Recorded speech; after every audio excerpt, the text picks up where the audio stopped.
안녕하세요. 저는 50대 남자입니다. 역시 가을은 남자의 계절인가 봅니다. 찬바람이 쌀쌀이 불면서 낙엽이 떨어지니 제 마음속에 자리 잡고 있는 깊은 얘기들을 꺼내보고 싶어지네요. 가슴도 아팠지만 너무 황망한 일이 일어나 한동안은 아무것도 할 수가 없을 정도로 힘이 들었었답니다. 자식 하나 보고 버틴 세월이 야속할 정도로요.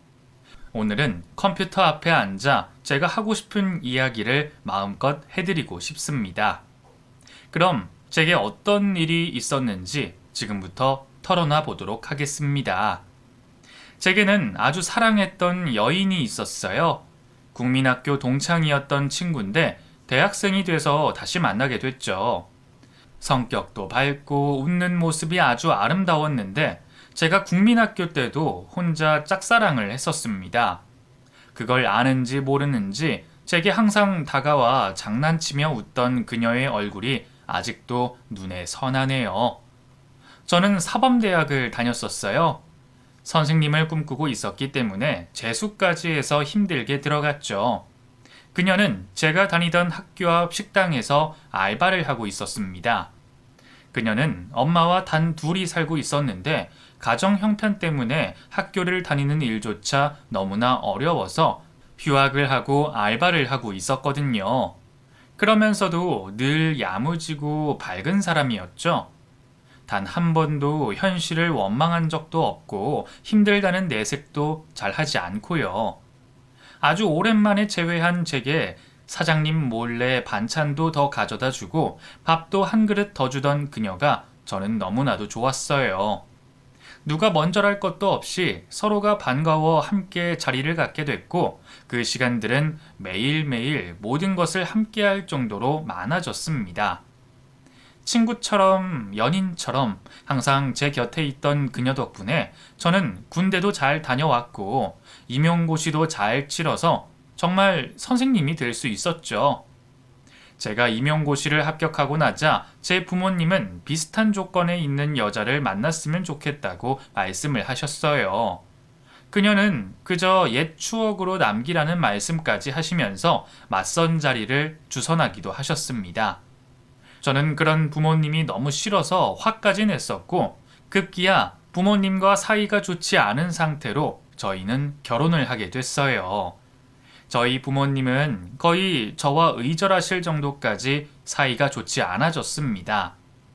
저희는 작은 교회를 빌려 언약식처럼 가까운 친구들 몇몇만 불러서 결혼식을 진행했는데 끝까지 결혼식에 참석하지 않으셨죠.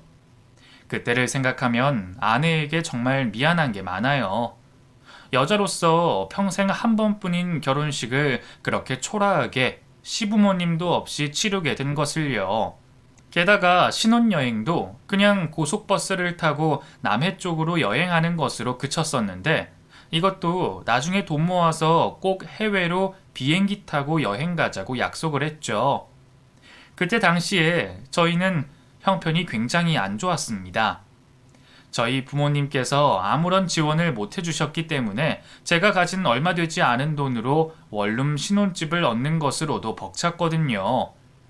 그녀의 집은 어머니 혼자 계셨는데 아버지가 돌아가시면서 빚더미를 안겨주고 가셨기 때문에 그걸 갚으시느라 아무것도 하실 수가 없으셨고요. 힘들게 부부가 되어 신혼여행을 다녀온 후 처음 김치찌개를 먹었는데 왜 그렇게 눈물이 나던지 제대로 먹지도 못했다니까요. 그런데 그때 김치찌개 국물을 먹던 그녀가 헛구역질을 하기 시작했고 임신을 했다는 것을 알게 됐습니다.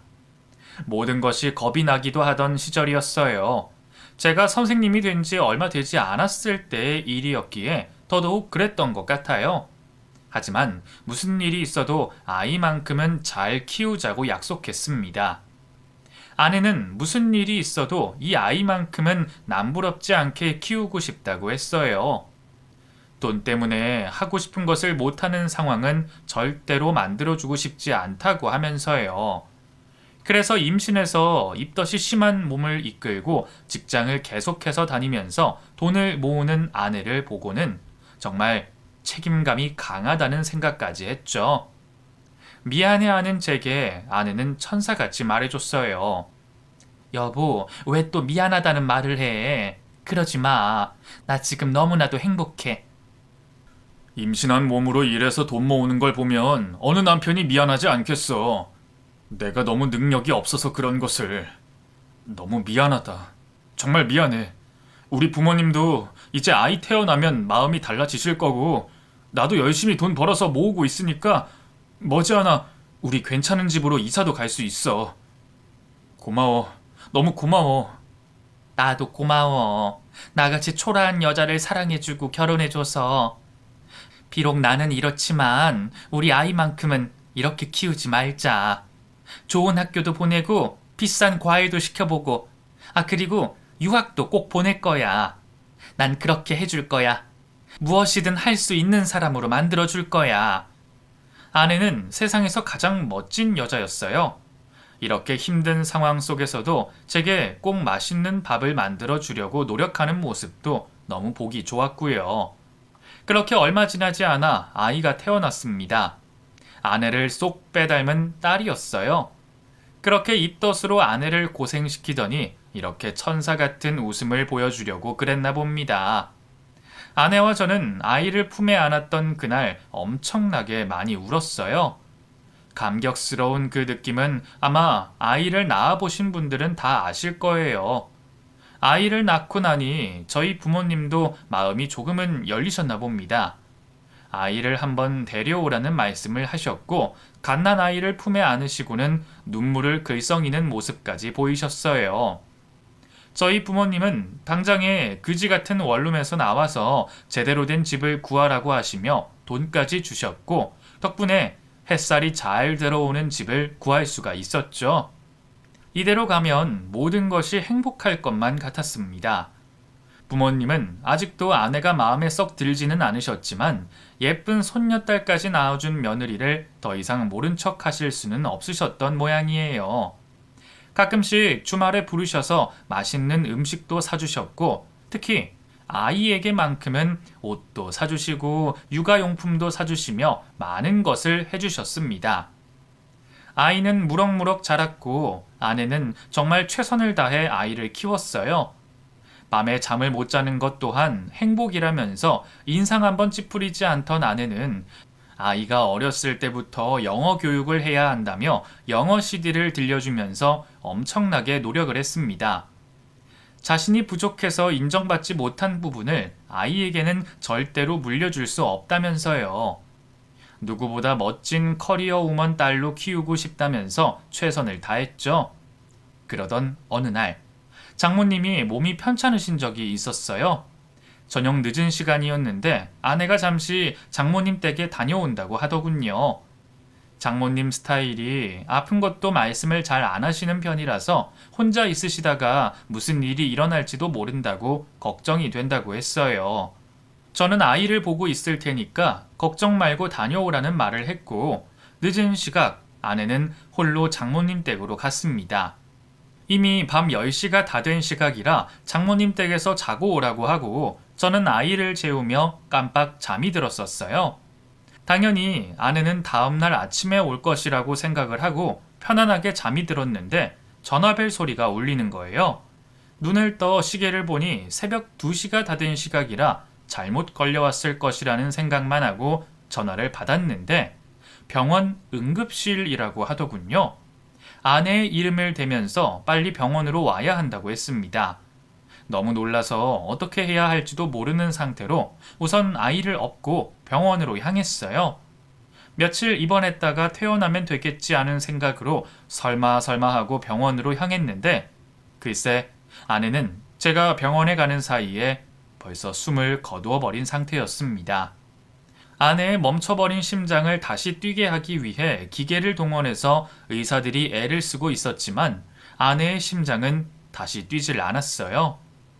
아이를 업고 그 모습을 보는 순간 정신이 멍해지면서 이게 다 꿈이라고 생각했어요. 절대로 현실일 리가 없다고 부정하고 싶었나 봅니다. 멍하니 그 모습을 바라보는데 TV를 보는 것 같은 느낌까지 들더군요. 결국 아내가 숨을 거둔 후에 멈출 수 없는 울음이 터져 나와 버렸고 제 등에 엎여 있던 아이와 저는 엉엉 울면서 아내가 가는 길을 슬퍼했습니다. 그 사실을 알게 된 저희 부모님은 슬퍼하시면서도 화를 내셨어요. 그러니까 애초에 결혼을 반대하지 않았느냐 하면서부터 왜 그 밤에 아내를 꼭 집으로 가게 놔뒀냐며 장모님까지 원망하셨죠.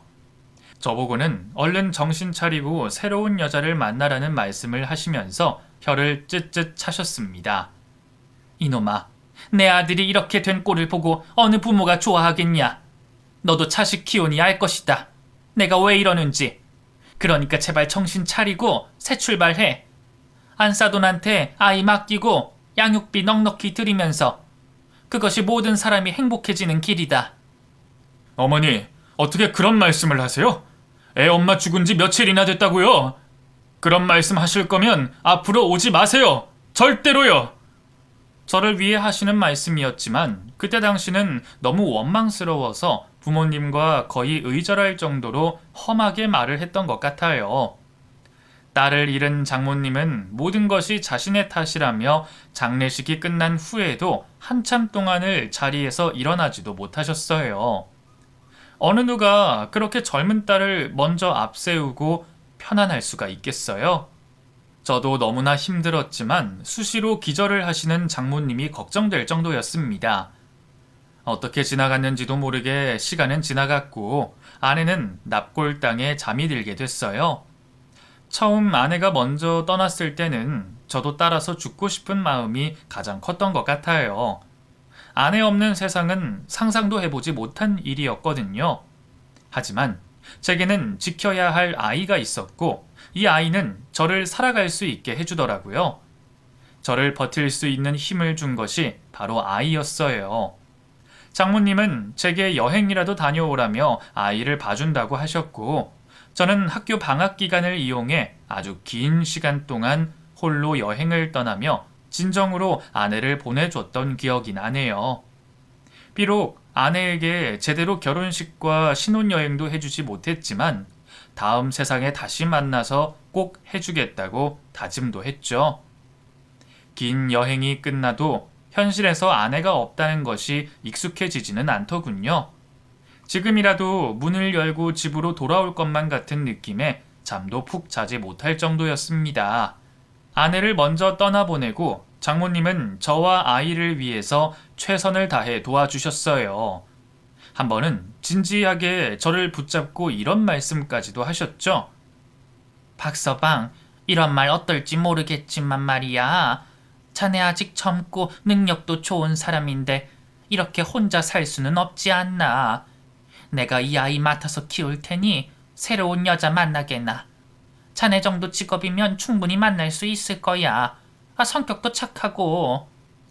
장모님, 그게 무슨 말씀이세요? 새로운 여자라뇨? 그런 말씀 마세요.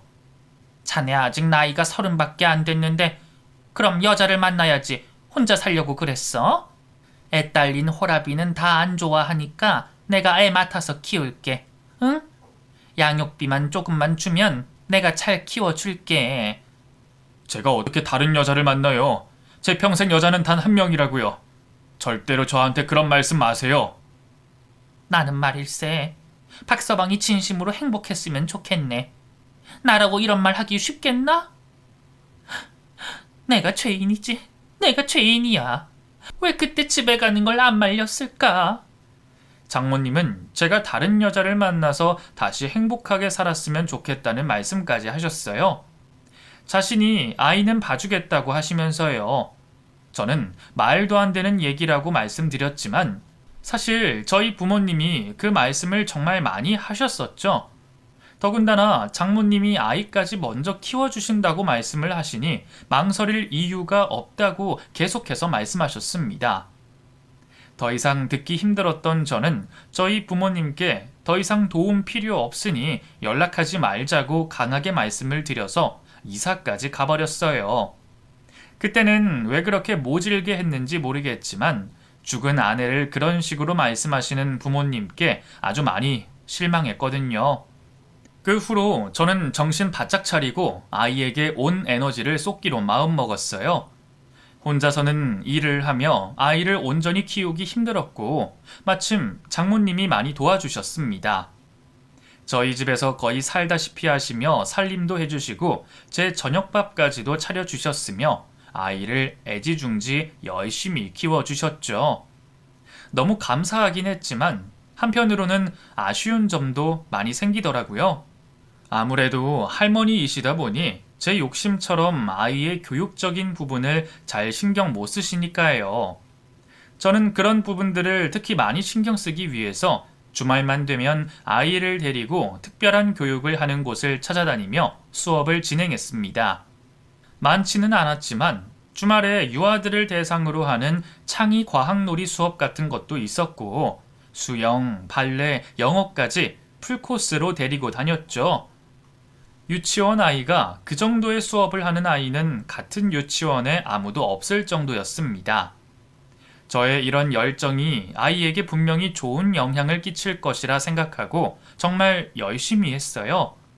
하늘에 있는 아내도 분명 좋아할 거고요. 시간이 흘러 아이가 학교에 다닐 때는 맞춤법 하나하나부터 시작해서 저녁에 제가 공부를 봐줬습니다.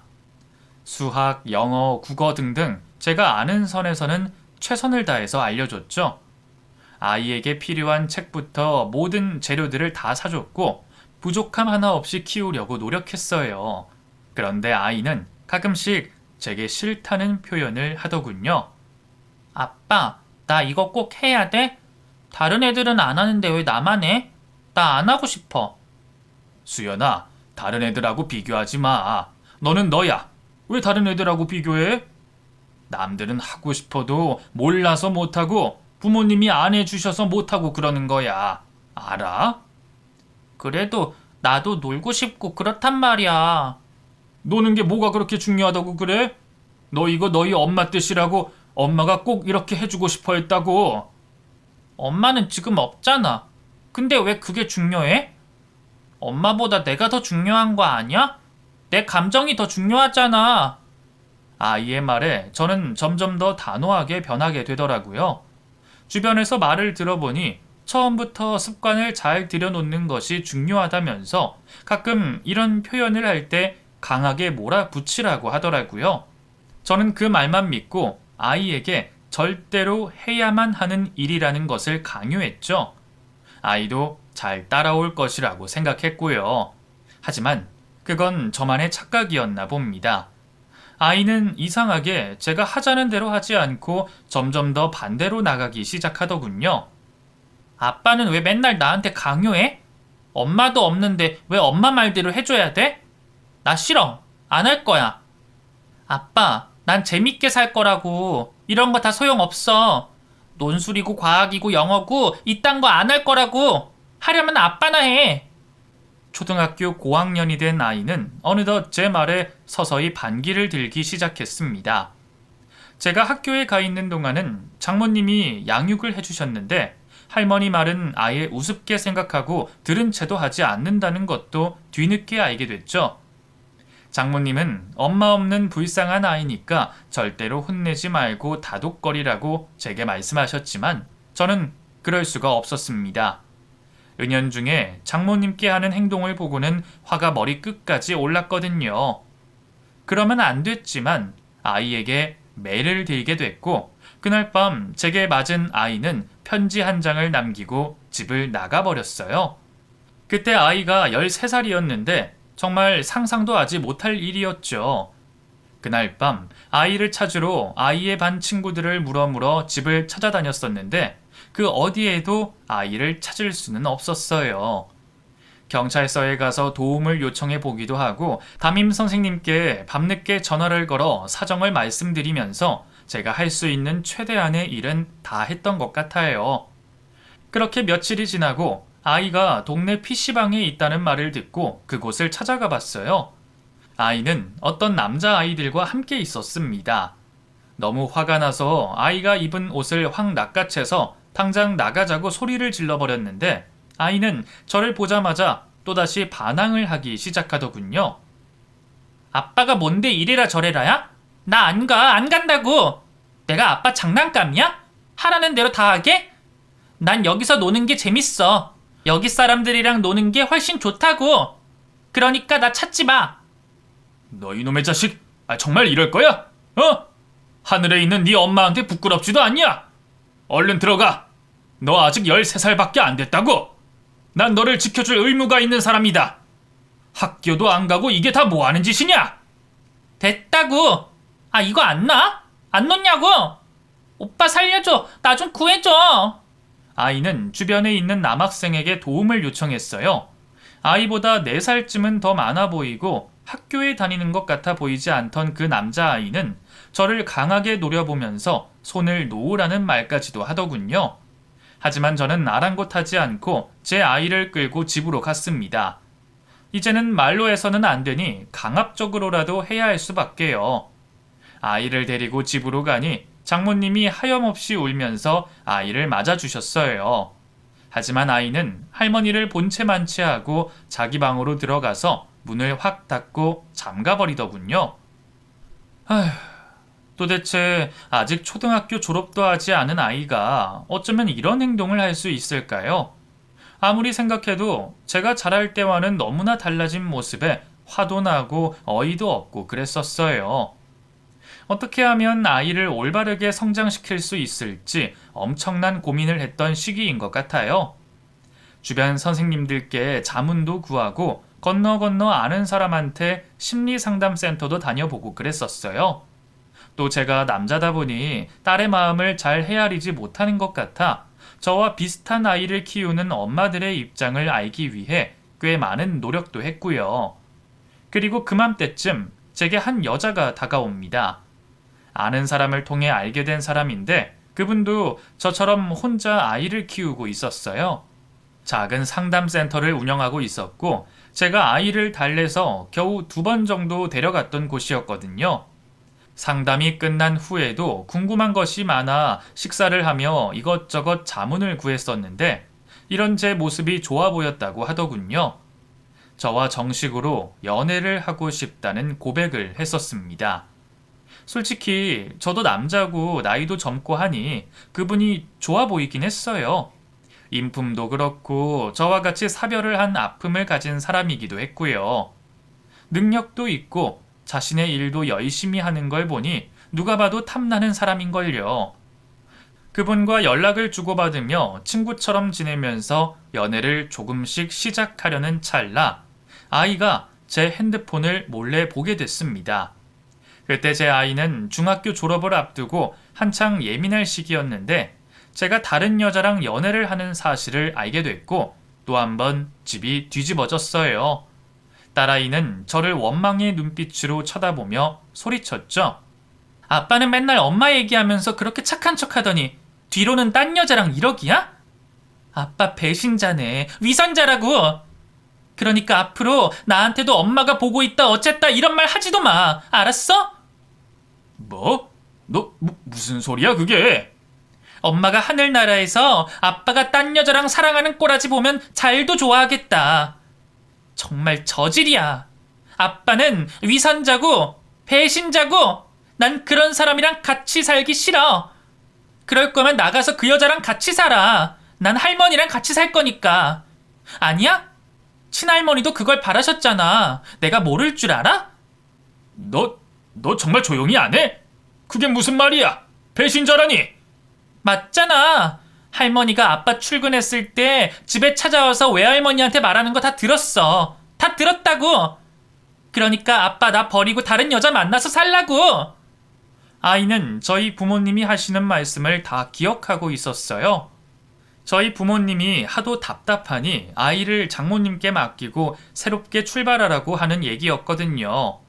그걸 고스란히 기억하고 있다가 제게 말을 하는데 정말 깜짝 놀랐습니다. 아이를 키우면서 항상 말조심하라고 하던데 그게 바로 이런 것 때문인 것 같더라고요. 정말 너무 놀라서 뒤통수를 망치로 한 대 세게 얻어맞은 것 같은 기분이었어요. 아이는 제게 소리를 지르고 주섬주섬 옷가지를 챙기더니 옷가방을 들고 그대로 나가버렸어요. 장모님은 울고 계셨고 모든 상황은 너무나 힘들어서 미쳐버릴 것 같았습니다. 아이고, 이 어린 것이 그런 말을 듣고 얼마나 힘들었을꼬. 아이고, 내가 죄인이다. 내가 죄인이여. 그러게 빨리 애 데리고 나가버렸어야 하는 것을 무슨 좋은 꼴을 본다고 이렇게 여기에 남아있어. 아이고야, 내가 죄인이야. 장모님, 그런 말씀 마세요. 제발요. 자네 그러게 내가 빨리빨리 새장가 들라고 하지 않았나? 그때 그렇게 애기 맡기고 했으면 이런 꼴도 안 보고 좋잖나? 이게 뭔가? 애가 상처는 상처대로 다 받고. 자네 좋은 아빠 아니네. 아니야. 내가 애 책임질 테니 자네는 가서 새 출발하게. 제발 부탁이네. 장모님은 차라리 이참에 새 출발을 하라고 하셨어요. 더 이상 아이에게 상처 주지는 말라고요. 하지만 저는 다른 길을 택했습니다. 오히려 조심스럽게 키워오던 사랑을 끝내버렸고 아이를 위해 더 헌신적으로 살아가리라 마음먹었죠. 아이는 가출을 해버린 상태였는데 어디 가서도 찾을 수가 없더라고요. 경찰서에 신고까지 해놓은 상태였지만 쉽게 찾을 수 없었습니다. 학교는 출석 일수가 모자라 졸업이 될지 안 될지도 모르는 상황까지 이르렀고 정말 죽고 싶은 심정이더라고요. 어린 것이 어디 가서 뭘 하고 있는지 답답하기 그지 없었어요. 한 달쯤 지나고 나니 아이를 봤다는 소식이 들려왔습니다. 어떤 남자 아이들과 건물 옥상 같은 데서 잠을 자고 있다는 소리였어요. 너무 황당했지만 새벽녘 그곳으로 가봤고 정말 박스를 뒤집어 쓰고 남자 아이와 함께 옥상 바닥에서 꾸벅꾸벅 졸고 있는 아이를 발견했습니다. 도대체 어디서부터 잘못된 것인지 누구라도 잡고 해답을 듣고 싶을 정도로 그때는 절망스러웠어요. 학교 선생님이지만 자기 아이 하나 제대로 키우지 못하는 제 모습에 죽고 싶기도 했고요. 아이는 저를 발견하고도 오히려 화를 내며 돈이나 달라는 소리를 했고 저는 그런 아이의 바짓가랑이를 붙들고 오열했습니다. 다시는 다른 여자 안 만날 테니 제발 집에만 들어와 달라고 아이에게 매달렸고 결국 아이는 저를 따라 집으로 돌아왔어요. 하지만 집에 온 아이는 너무 냉랭해져서 저와는 눈도 제대로 마주치지 않고 말 한마디 하지 않으려 했습니다. 그리고 그 후로도 몇 번이나 가출을 반복했고 결국 고등학교는 제대로 졸업장도 받지 못하는 상황이 됐죠. 솔직히 그때는 거의 자포자기한 심정이 들었던 것 같아요. 제가 화를 내보기도 하고 매달려 보기도 하고 상담도 진행해 보면서 이것저것 다 해봤지만 어떻게도 변하지 않는 아이를 보면서 절망 속에 살았죠. 나중에는 화도 나지 않더라고요. 어차피 이럴 거 다치지만 않고 잘 지냈으면 좋겠다는 생각까지 들었습니다. 몇 번의 가출을 반복하던 아이는 그렇게 20살이 됐어요. 저는 아이에게 못한 공부를 외국에 나가서 다시 해보는 것이 어떻겠냐고 조심스레 물어봤는데 아이는 뜬금없이 결혼을 하겠다는 말을 했습니다. 저기, 나 결혼할 거야. 결혼해서 행복하게 살 거야. 그러니까 결혼식 준비나 해줘. 뭐? 결혼? 너 지금 결혼이라고 했냐? 아니 이제 막 20살 된 애가 무슨 결혼이야. 공부도 더 하고 뭐 하고 싶은 것 좀 더 하면서 살아봐. 배우고 싶은 게 있으면 말만 해. 아빠가 다 해줄 테니까. 아, 됐고 그딴 거 다 필요 없어. 결혼할 거라고. 최대한 빨리. 당장 다음 주라도 해야 된다고. 아니 너 정말 이럴 거냐? 무슨 말도 안 되는 소리야. 아니 뭐하는 놈이길래 그렇게 빨리 결혼을 한대? 뭐하는 놈인데? 돈도 많고 엄청 착해. 아빠는 상상도 못할 정도로. 나이는 좀 많아. 47살인데 난 이미 마음 굳혔어. 아빠가 지금 잘못 들은 거 맞지? 27이 아니고 47? 아빠랑 나이가 비슷한 남자랑 너 지금 뭔 짓을 하겠다는 거야? 이게 정말 보자 하니까. 그놈 어딨어? 당장 데려와. 내가 아주 요절을 내버릴 테니까. 어디서 딸뻘 되는 애를 데려다가 뭘 얻지? 세상 천지 그런 도둑놈이 어딨어? 아이씨, 정말 아빠 때문에 되는 일이 없어. 내가 하자고 한 거야. 내가 좋아서 그런 거라고. 뭘 알지도 못하면서. 아빠처럼 그렇게 이 여자 저 여자 좋아하고 그런 사람 아니니까 걱정하지 마. 말로만 엄마 엄마 하면서 뒤로는 딴 여자 만나는 게 아빠잖아. 아빠는 뭐가 그렇게 떳떳해? 딸의 말도 안 되는 억지에 너무 화가 난 나머지 저는 딸의 뺨을 세게 내리쳐버렸습니다. 도대체 27살 차이가 나는 남자랑 결혼을 하겠다는 게 말이나 되는 일입니까?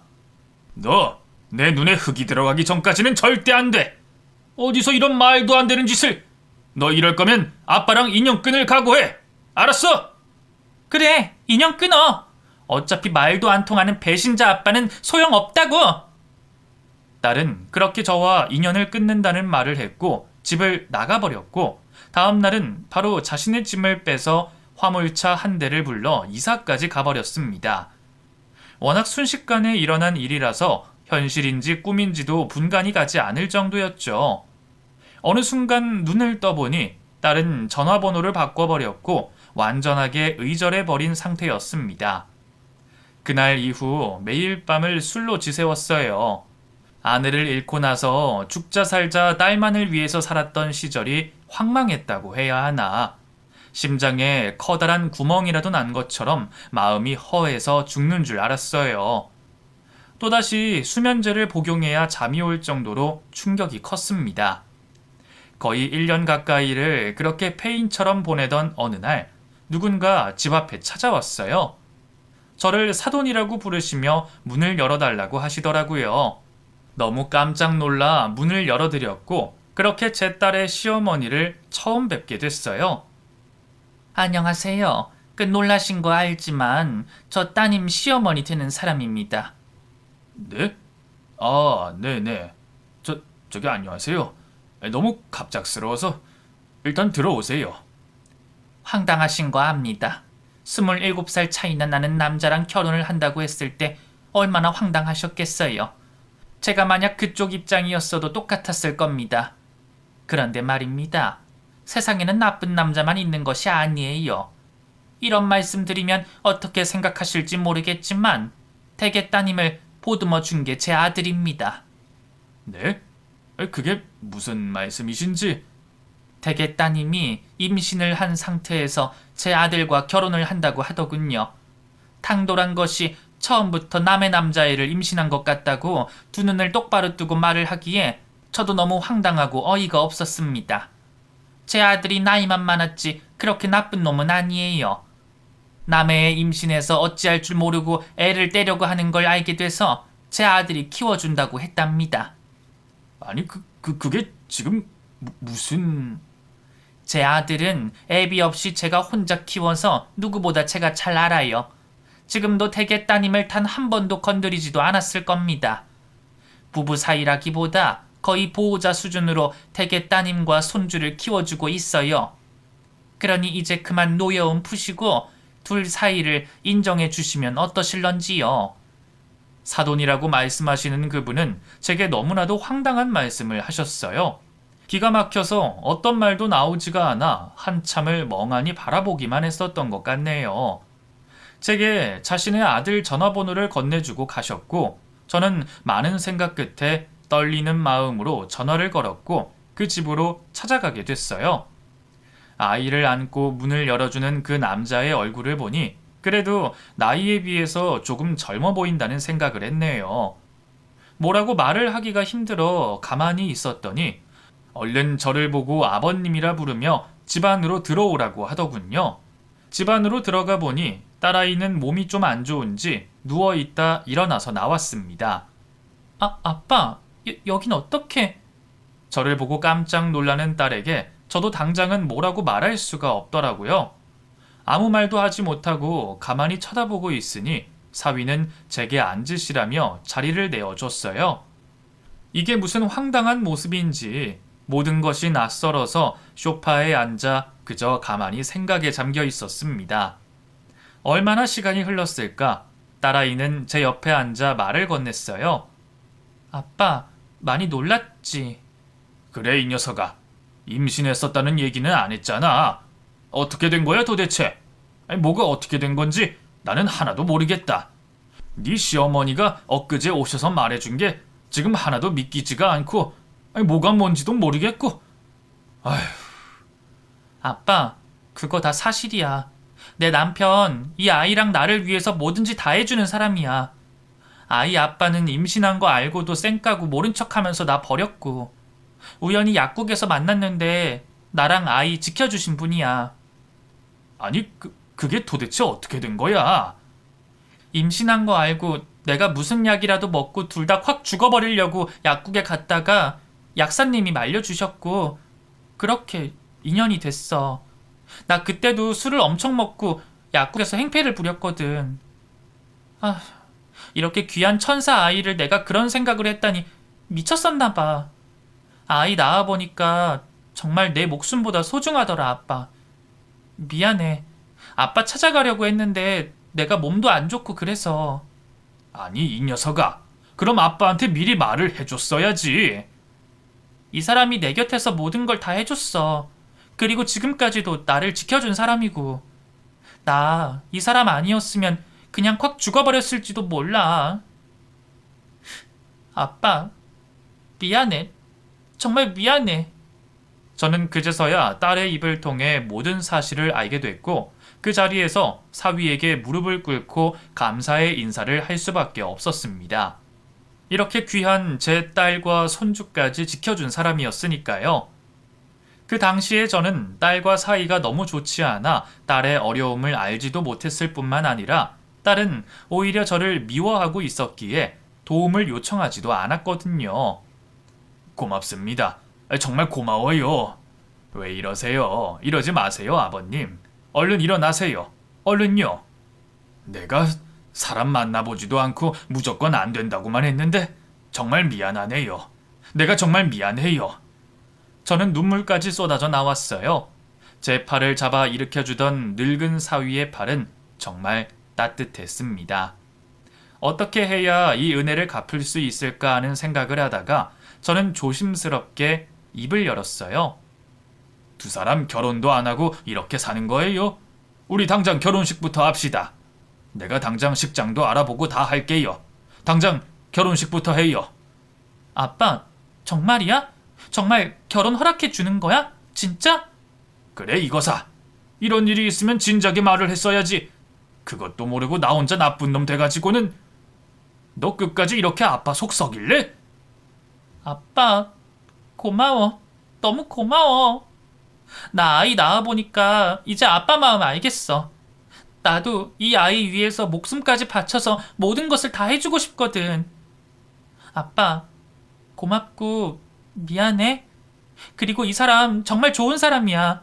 아직도 나를 한 번도 건드리지도 않고 옆에서 지켜주기만 했다고. 다른 놈들이었으면 벌써부터 나를 어떻게 해보려고 안달이었을 텐데. 어이구, 이 녀석아. 이제라도 알았으니 됐다.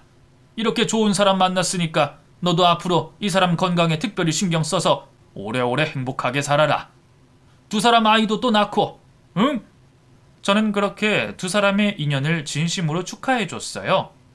급하게 잡은 예식장부터 예물, 신혼여행까지 저는 그동안 모아둔 돈을 탈탈 털어서 아주 멋지게 마련해줬습니다.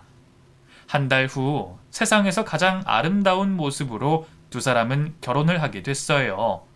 장모님과 저는 부모 자리에 앉아 서로를 보며 얼마나 울었는지 모릅니다. 감사합니다, 장모님. 이게 다 장모님 덕분이에요. 너무 감사해요. 저와 딸을 살려주신 생명의 은인이십니다. 그런 소리 하지 말게, 박서방. 나는 평생 자네한테 죄인인 사람이야. 하늘에서 우리 딸이 이걸 보면 얼마나 행복해할까? 자네도 다음 생에 태어나면 우리 딸 말고 건강하고 잘 배운 여자 만나서 오래오래 행복하게 살아. 호라비로 살지 말고, 응?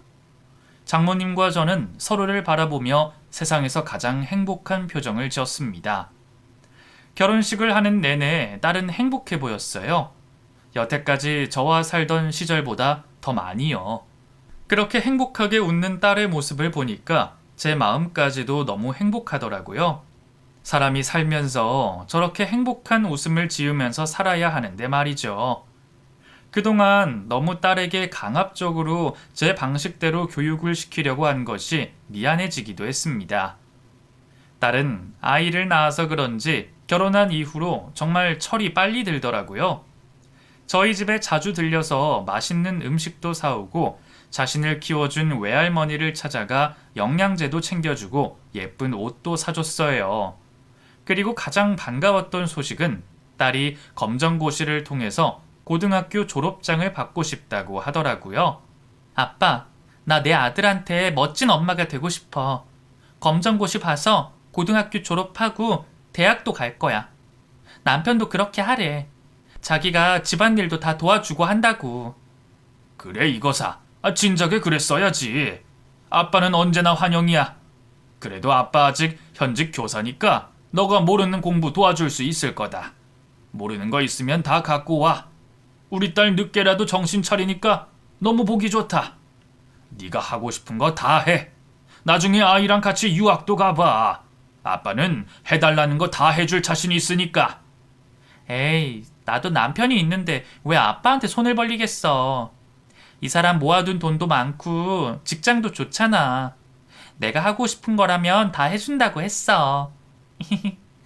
그 후로 딸은 대입 검정고시를 통과했고 대학교도 들어가게 됐습니다. 아직도 쌩쌩하신 장모님이 딸아이의 아들을 봐주셨고 저와 사위도 틈나는 대로 도움을 주고 있죠. 뒤늦게 알게 된 대학교 캠퍼스가 너무나 좋다면서 가끔씩 놀다가 늦게 들어오는 날도 있지만 그래도 이렇게 많이 변한 딸을 보니 감회가 새롭더군요.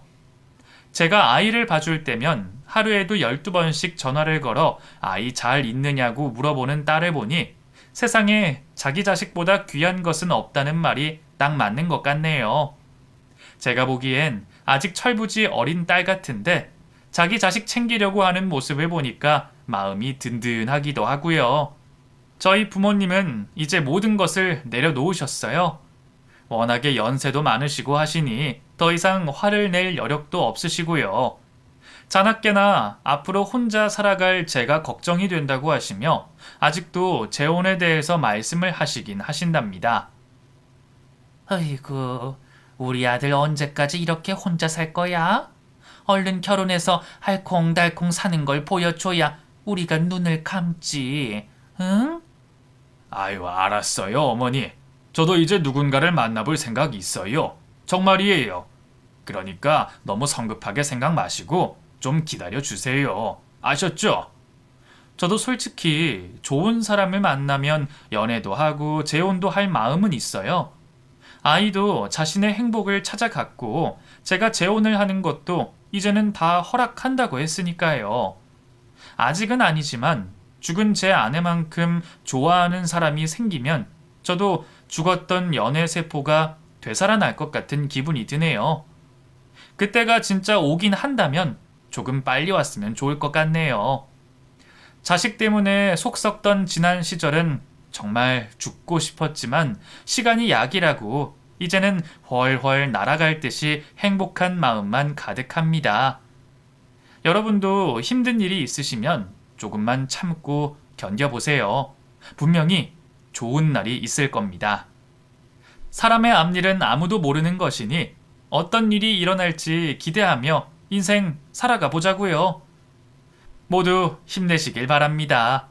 끝까지 들어주셔서 감사드려요. 제 이야기는 이제 여기서 마치겠습니다.